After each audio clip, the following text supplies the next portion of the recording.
Сколько листов бумаги нужно, чтобы защититься?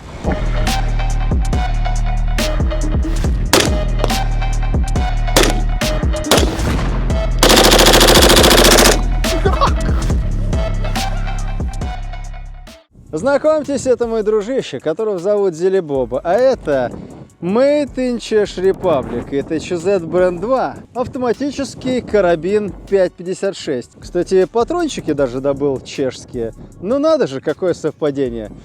А говорили, поставки закончились. Ну да ладно, будем мы проверять сегодня следующее. Знаете, мы на рутубчике тоже выпускаем разные интересные материальчики. Там было указано, что 5.56 вроде бы как калечат, но не убивают. И нам интересно, говорят, что попадая в стены, пуля 5.56 ведет себя настолько непредсказуемо, что никто не видел, что с той стороны. А мы собираемся на это посмотреть.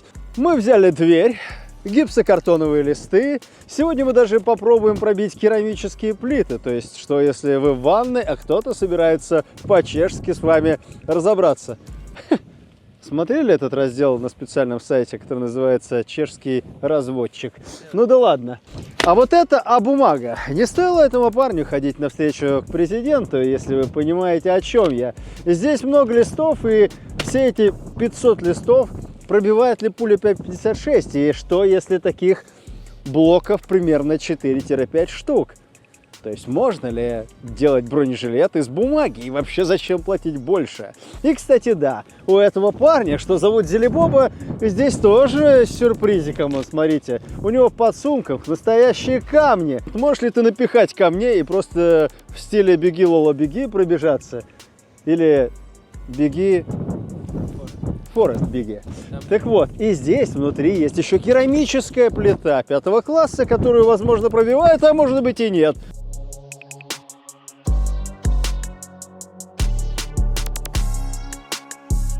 .56/45 с остальным сердечником, выпущен в Чехии, стандарт НАТО, и летит со скоростью 920 метров в секунду. Не стрелять натовскими патронами по заднице, это же кощунство, можно сказать, поэтому самое время проверить, насколько доска в 4 сантиметра может спасти вашу задницу от приключений. Тем мы займемся. Задницу к бою!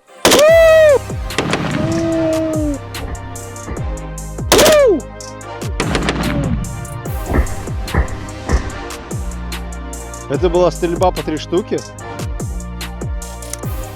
Слушайте, а кученько пошло-то, а?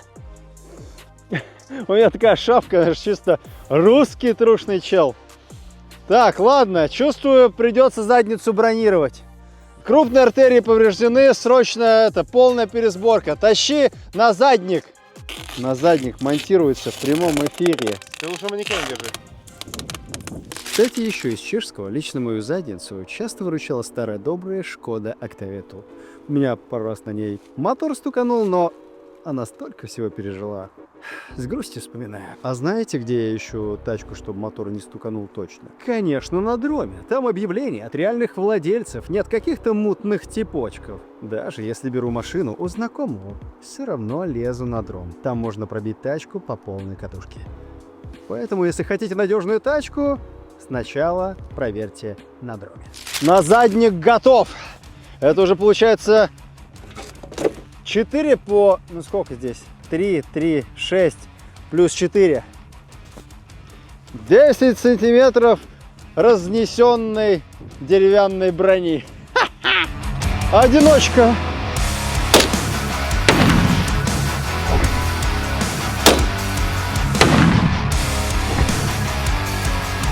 Так. Как там? Ой-ой-ой-ой. Да, печалька. Возможно, отстрелила причинное место, потому что, посмотрите сюда.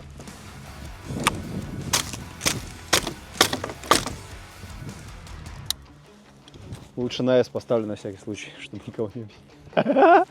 Да там нет патронов, это же шутка. Все, ребята, если вы в деревянном срубе, то вам не повезло.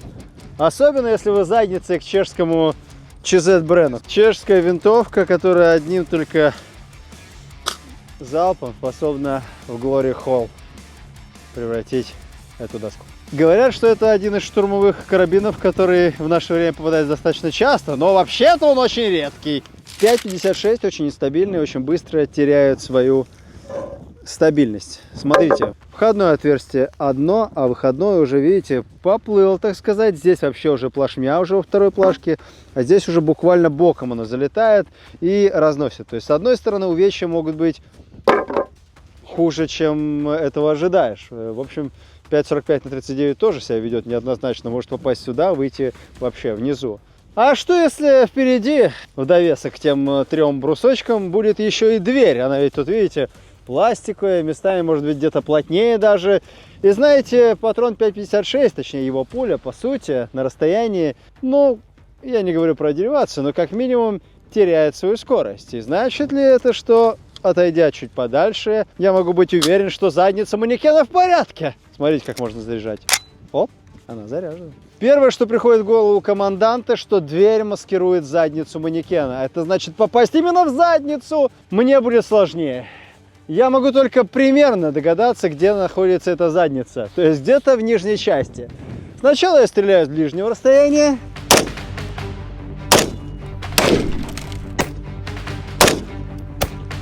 А теперь немножко отойду подальше и правее выстрелю.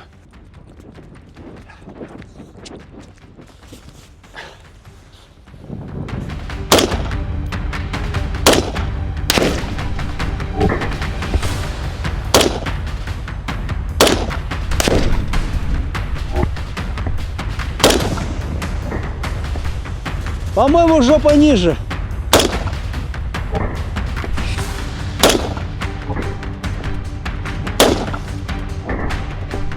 Ну да ладно. Задница хоть и ниже, но все-таки попадал я в нее одинаково хорошо даже с 70 метров. Так, что мы тут имеем? Давайте-ка глянем-ка. Так, ну, к пробитию тут вопросов нет. А, еще и металл пробит. Ничего себе, так это получается плохо, плохо, плохо. Надо хейтить оружие НАТО. Хейтить пока что не за что. Он пробивает дверь, пробивает брусок, пробивает металлический профиль, пробивает, конечно же, еще 2 бруска по 4 сантиметра. И, господи. Барбос! Барбоскин хвост. Жалко, нет у меня химера какой-нибудь. По касательной пошло, да. Выбивается из общего ряда. Смотри, ну, хороший манекен, хороший. Но без задницы, так сказать.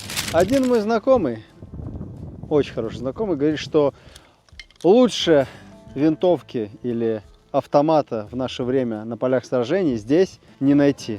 Он легкий, он удобный, у него отлично регулируется прицел, и во всех смыслах он даже без навесного оборудования просто является лучшей, наверное, винтовкой, которую здесь можно встретить. Я это, конечно, проверяю в данный момент, и пока я с ней бегал, мне было очень легко.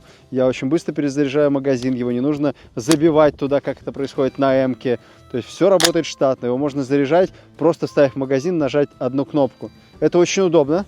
Удобно то, что у него автомат переключается пальцем большим. Затворную задержку можно регулировать не только этим рычагом, но и впереди, здесь. То есть, например, вы отстреляли магазин, и вы можете нажимать не здесь, а вот здесь. Бам! И все случится. Но если так случилось, что вы из бедной семьи, и у вас бронежилета или денег на бронежилет нет. Или, в конце концов, ваш уже стреляли, но вы нашли где-то подсумок и напихали туда камней. Самых настоящих камней. Вот они, видите, их много у меня тут. Способен ли камень?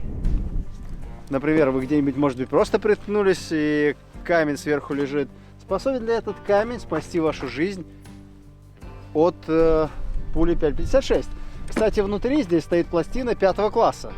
Это керамическая пластина, и, как вы знаете, при попадании пули она выкрашивается, и таким образом она легкая и точно спасает от гарантированного количества попаданий. Но камень-то способен на это или нет? Смотрите, у меня еще есть уголь вот такой. В тех местах, где мы снимаем, он встречается часто достаточно. В передний подсумок я его запихну. Оп. Тактический уголь. Целик здесь очень удобный. Два положения: при близкой стрельбе и при дальней стрельбе. То есть отверстие больше. В нашем случае нужна точность. Вот здесь, кстати, еще какая-то подстройка есть. А, это влево-вправо.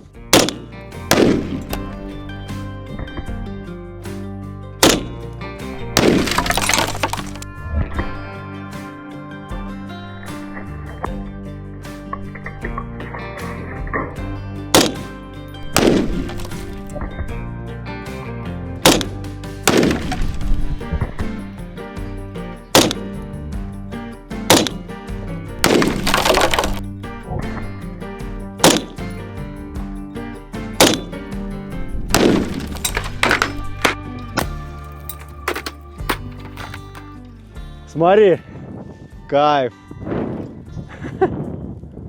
Круто. Слушай, блин, не думал, что так можно делать. Но плохие новости. Смотрите, похоже, камень-уголь никак не помог. И я чувствую, что нифига себе 5,56 калечит, не убивает. Камни в почках, блин. Вот это шутка. Смотрите. Мало того, что камень не спас, он как бы еще нанес большее количество разрушений. Смотрите, здесь реально камни в почках, потому что зияющее отверстие говорит о том, что туда не только пуля зашла, туда еще и камень зашел. Такая была у него энергия. Ого, слушай, хороший нож. Ничего себе. Смотри, камни в почках и камни в пузе. В этот камень я не попал, в остальные попал. Но, в общем, как вы видите, камни вообще не спасают. О май гош. Пластина 5 класса керамическая выдерживает превратности судьбы, но ведь это случилось только благодаря тому, что здесь были камни. Ведь здесь стоял огромный булыжник угля. Песчаника, в том числе в нескольких местах вот здесь. А что бывает? Кстати, он, видишь, в противосколочный пакет в заднюю часть, где СВМП стоит, еще дополнительно, он пробивает, выкрашивается плитка, керамика, и дальше уже встречает сопротивление СВМП. А что, если без нее? Я, кстати, был недавно в Китае. Знаете, там не так много китайских машин. Но, кстати говоря, тут жили Манджаро, подушки не так срабатывают. Но я человек простой. Захожу на дром и смотрю отзывы о модели. Когда выбираю, ясное дело, себе тачку. Там все напишут, особенно про подушки и открывающиеся на ходу двери на некоторых моделях. Тут можно посмотреть всю историю машины, а еще тут куча данных. Пробег, аварии, ремонты. На дроме все как на ладони. Сначала посмотрим два одиночных ниже, то есть держит ли плита, обычная китайская плита за 8000 рублей, выстрел из чешской винтовки CZ Brand 2.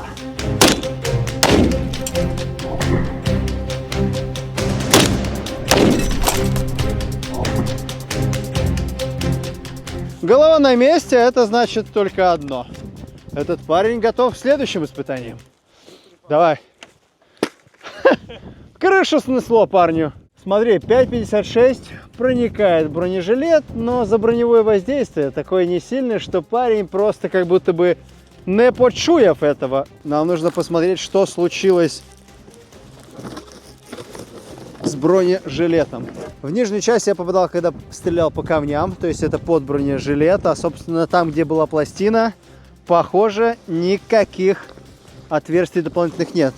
Но в нижней части, видите, как бы есть, потому что вот здесь стоял этот камешек, но, как видите, вообще ничего. То есть пластина сдержала все. Обычная китайская пластина сдержала 5,56 на 45 спокойно и непринужденно. Спрашивается, что будет, если очередью ударим? Давайте попробуем.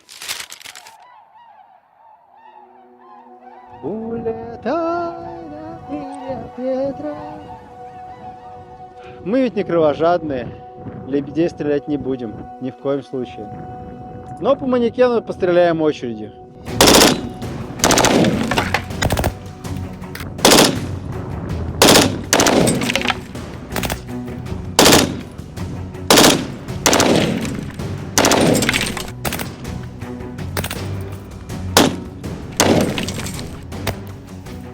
У ЧЗ Бренд 2 очень хорошая скорострельность. Я пострелял, она не перегрелась. Ствол, понятное дело, у нее горяченький. 600. Я думаю, теперь вам понятно, почему нужно носить бронежилет. И желательно легкий, потому что вам нужно бегать от комиков. Я имею в виду от комиков, с которыми лучше не вступать в переговоры. Гарантированных попаданий было... Опа-па. А брончик-то натовская, оказывается. Смотрите. 1, 2, 3, 4. 1 в 1. 5, 6. 6 попаданий и 6 пробитий. Вот, смотрите, я ведь не соврал вам. 8900. Бронепластина, защита БР-5. 25 на 30 сантиметров. Materials, article код, алюминий. Короче, это карбид алюминия. И пластина очень хорошо держит. Потому что если стреляешь очередью, естественно, пробивает сначала керамика, потом пробивается СВМП. И этому парню, естественно, не везет в этот раз. Но в конце концов, сколько всего он вынес? А сколько еще предстоит вынести этому парню испытаний? Значит ли это, что это были сквозные пробития? Да ведь, да? Ну, короче, они просто вниз ушли. 500 листов бумаги — это, по сути, такая разнесенная бумажная броня. Потому что, как ни крути, между ними все-таки, между листочками есть какое-то пространство. Вот оно, видите? О, какие у меня белые пальцы. Что я собираюсь делать? Я собираюсь повышать ставки где-то 5 раз. Сколько листов бумаги нужно, чтобы защититься? 5,56 на 45 и винтовки ЧЗ Бренд 2. Вот о чем я говорил. В данный момент после отстрелянного магазина мы нажимаем так, оп, и автомат заряжен.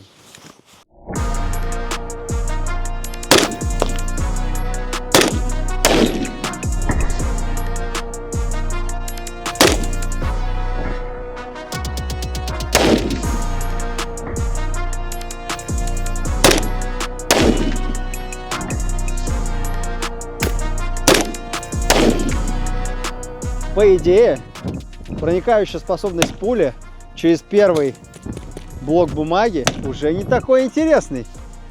Уже не такой хороший, имеется в виду. Смотрите, он влетает плашмя. То есть, по идее, в грудину бы он, скорее всего, заскочил, но пробил ли он кости бы? Возможно, бы пробил. Повышаем ставочки. Плюс еще 5 сантиметров бумаги.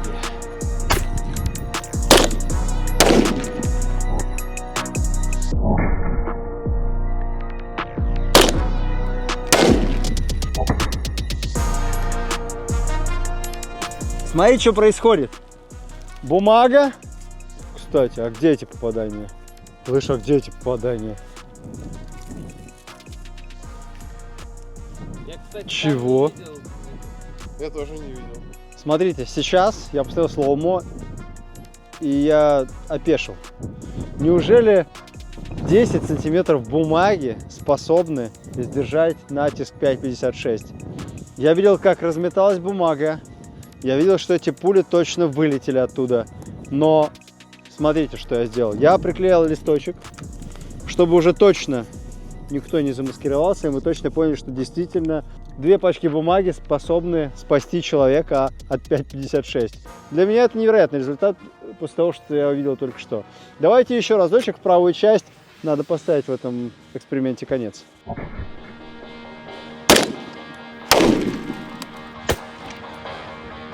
Смотри, пробил. Ладно, это была иллюзия. Продолжим. 15 сантиметров.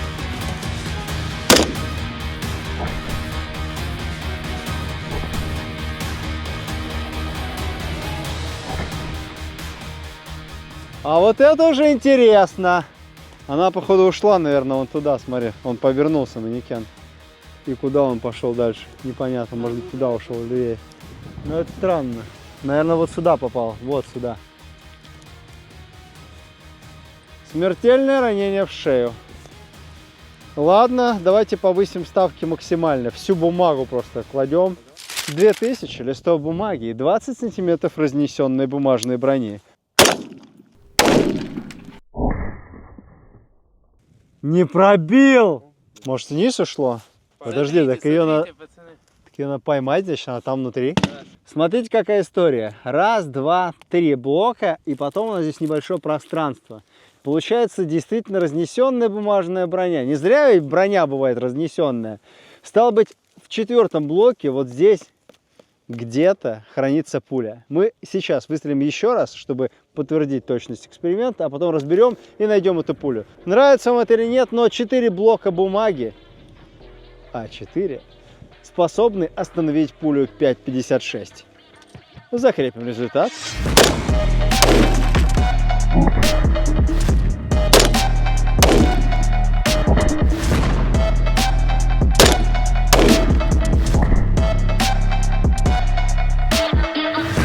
Подержи мой мультук. Да, все. Результат закреплен. Я сделал 3 еще попадания. Слушайте, а невероятно. На самом деле, кажется, бумага настолько неплотным материалом, что пробить ее не составляет никакого труда. Так, смотрим. Где-то здесь. Смотри, научился какие вещи делать. Оп. Смотри.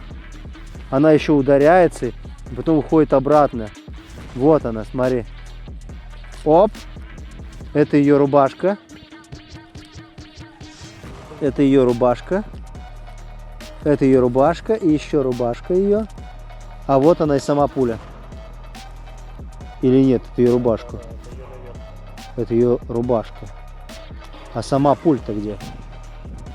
А сама пуля, походу, ушла в обратную сторону, да? Давай еще второе отверстие проверим. Здесь та же самая история. То есть она ушла в обратную сторону, получается. Да, похоже, она ушла. Она ударилась об стенку и ушла обратно. Только что опытным путем мы выяснили, что 4 пачки бумаги спасают человека от 5,56, выпущенной из БРЭМ-2. А что бывает, если я стреляю очередями? 5 пачек бумаги.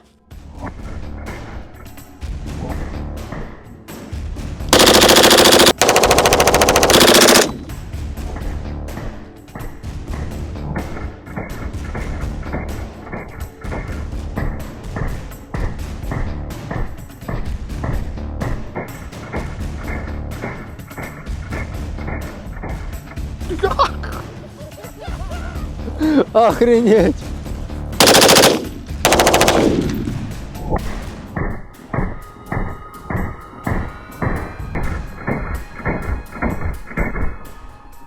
Прикол! Нет? Я стреляю очередью. Весь магазин, а 5 слоев бумаги, 5 пачек бумаги не дают проникнуть в наш манекен практически ни одной пули. Вы в шоке? Я точно. Посмотрите сюда. Сзади нет ни одного отверстия.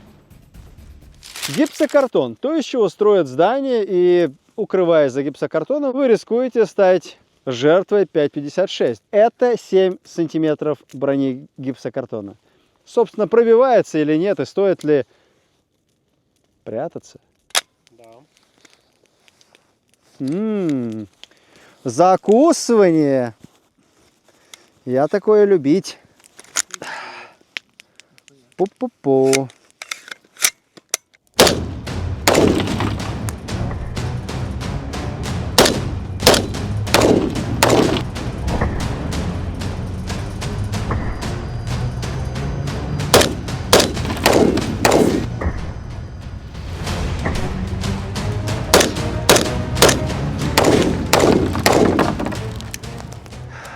Абсолютно, да. Гипсокартон точно не является никаким укрытием. Ни 2, ни 3, ни 7, ни 10, я думаю, что и даже не 20. Думаю, штук 30, наверное, нужно будет. А то и больше. Я, знаете, чечек-то простой, как говорится, русский. Так что, если вы не хотите стать жертвой непонятных продавцов, просто качайте дром. Там более 700 тысяч объявлений, и все по-честному. Я и мои парни давно этот скачали дром и постоянно натыкаются на интересные вариантики. Так что не тормозите, переходите по ссылке, качайте дром и подбирайте себе нормальную тачку. В типичных американских перестрелках вообще-то используется автоматический огонь, и происходит это вот так.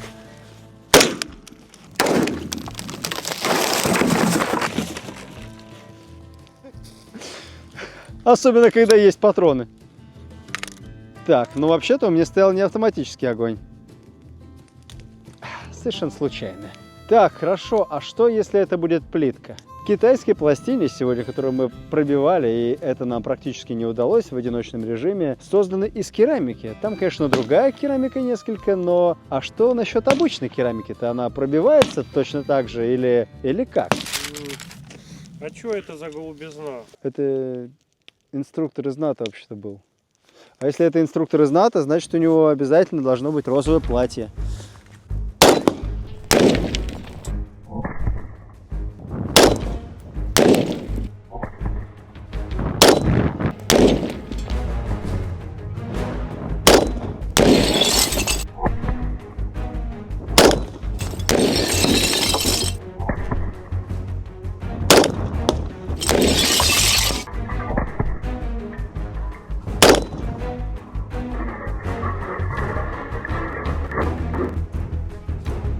А плиточки-то выкрашиваются. А пробития-то не было. Последних, да. Пробития-то не было. Наконец-то я могу констатировать, что если у вас есть 18 плиточек по полсантиметра, тогда вы точно спасетесь за 10 практически сантиметрами керамики. Но для этого предназначен бронежилет, который значительно меньше весит, значительно проще таскать, и он компактен. А знаете, вы, наверное, удивляетесь в этом выпуске: «О, где же историческая справка?» И знаете, мы поняли, что исторические справки вам не всем заходят. Вы такие: ой, как мне скучно, скучно, скучно. Знаете, о чем это говорит? О том, что на нашем Рутубе мы выпускаем исторические справки без всяких зазрений совести, и там вы можете увидеть продолжение.